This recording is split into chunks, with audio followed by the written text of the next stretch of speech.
Hey everybody, Todd Michael Putnam from Creative Adventure Tables, bringing you another adventure table idea. This one is going to be Death Star Dungeon.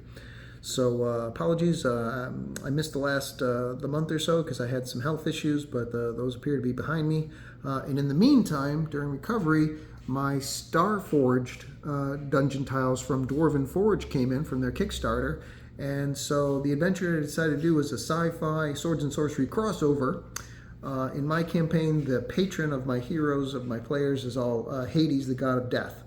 So the story is going to be that Hades summons the players to him and lets him know that there is a great evil lord who is going to commit great acts of genocide in a faraway land, and he needs the players to go and help the people of that area, of that land, stop this atrocity from happening, because even though he is Hades, the god of the dead, it'll be too much death, and it would basically tip the scales of balance to be out of balance. And so he's going to teleport the players to this faraway land and try and stop the Dread Lord from doing their thing. If there's background noise, I apologize. I've got both the dishwasher and the washer and dryer going, so I apologize if that's coming through.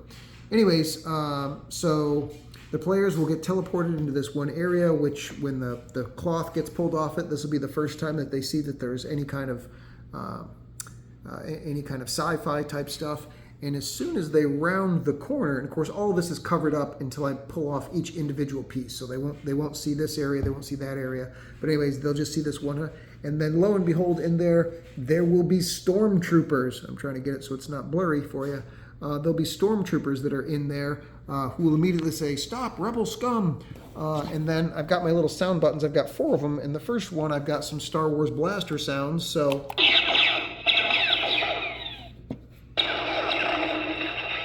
they'll have the big fight out there and take out the stormtroopers. This door here will be locked, and so will that one. They won't be able to get into it. But as soon as the battle is over, this door will open up. And of course, we'll have a familiar cast of characters from the original Star Wars here, Chewie, Han, C-3PO, R2-D2, etc., so on and so forth, for which I have an R2-D2.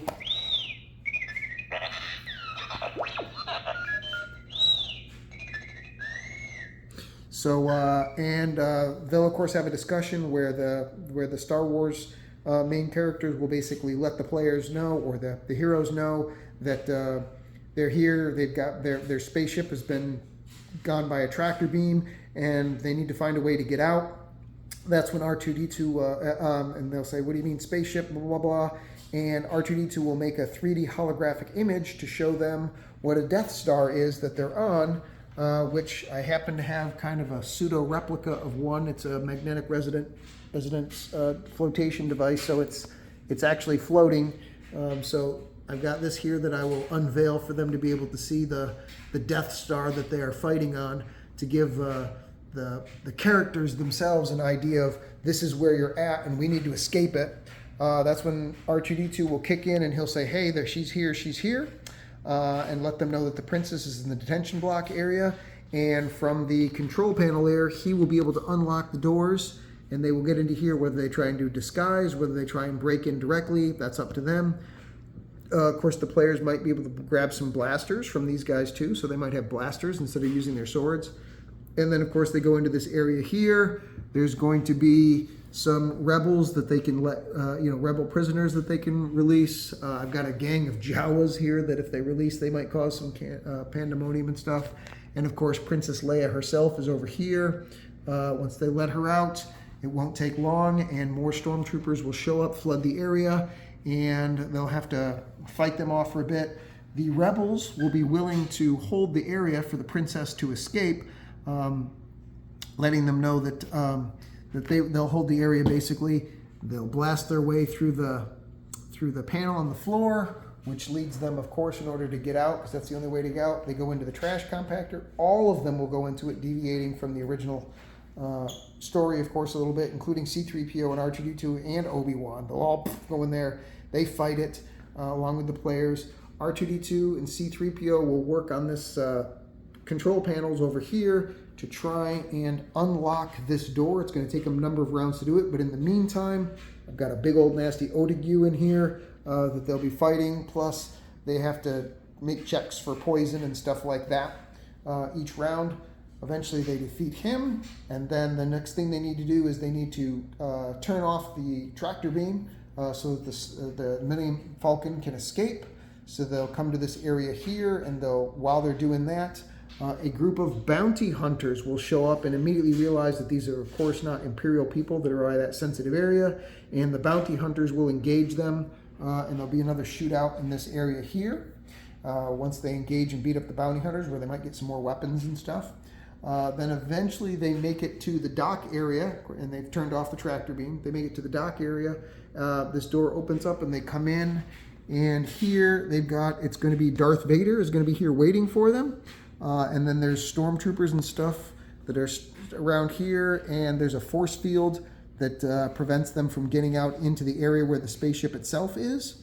As soon as Obi-Wan, because they come through this door here, as soon as Obi-Wan sees it, he's going to do a force leap and come down. They're going to start doing battles where I have the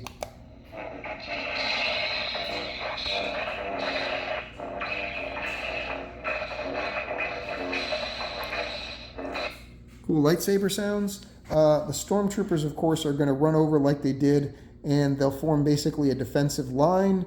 But the players will be right there, so they'll turn around and they'll be shooting the stormtroopers. And then once the last of the stormtroopers goes down, Darth Vader will dispatch Obi-Wan. He goes down. A big boss battle fight between the players and the main characters of Star Wars and Darth Vader himself. He's got some force powers that I've given him where he can force throw people, and he can do the chokehold, plus he's got his lightsaber attacks. Once they defeat him, they'll be able to unlock the force field. This comes away, and that comes away. That's the Millennium Falcon that's there. They're going to have to battle their way to it again because there's all kinds of stormtroopers around. They're going to have to destroy these two big cannons. You see the big defensive laser cannons against the ships. If they don't destroy those when the Millennium Falcon takes off, those cannons will take some shots at them and do some damage to the ship. Once the ship takes off, though, they blast their way off into space. Once they defeat all the stormtroopers, they get inside, they go into space. Then we go into the actual space area, and it won't take too long before the TIE fighters come after them.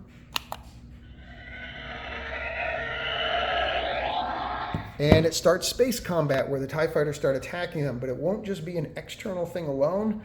I've built the inside of the Millennium Falcon as well. Han and Chewbacca and Luke Skywalker will have been injured, plot injured during this part of it here, and so they will not be able to actually fly the Millennium Falcon, but they will be able to tell them, players, how to do it. So the characters will have to make int and wisdom checks in order to be able to maneuver the Millennium Falcon to put the TIE fighters at disadvantage for when they're shooting at them. And then other players will be on top of those little gold things there, little gold spots for upper and lower cannons on top of the Millennium Falcon. They'll have to make dex checks in order to try and blow up the ship, the TIE fighters. And I've got deflector shields and how much hit points and stuff like that going on. And then eventually, once they're able to defeat the last of the TIE fighters, they can make the jump to light speed. Once they do that and they've escaped, putting the Death Star in their rear view mirror, as it rolls around, there we go, puts the Death Star in their rear view mirror, that's when their job is done, and Hades will teleport them back, and then Luke Skywalker can come back and actually blow up the Death Star. But Hades will then reward the players because they obviously didn't get any gold or anything like that. He will reward them with magical tattoos that give them special powers. So that's it. That is my Death Star dungeon. This is just a quick close-up of it here running through, as you can see, with control rooms and the detention center, the inside of the Millennium Falcon, and the trash compactor room with that fight. And then again, the tractor beam room and some fights with the bounty hunter guys, and then the docking bay fight with Darth Vader for the boss one, and then the takeoff fight, and then of course the space battle itself. That should cover it. So hope you enjoyed it. Please like and subscribe, and leave some comments and let me know what you think, and I'll see you guys next adventure. Take care. Bye.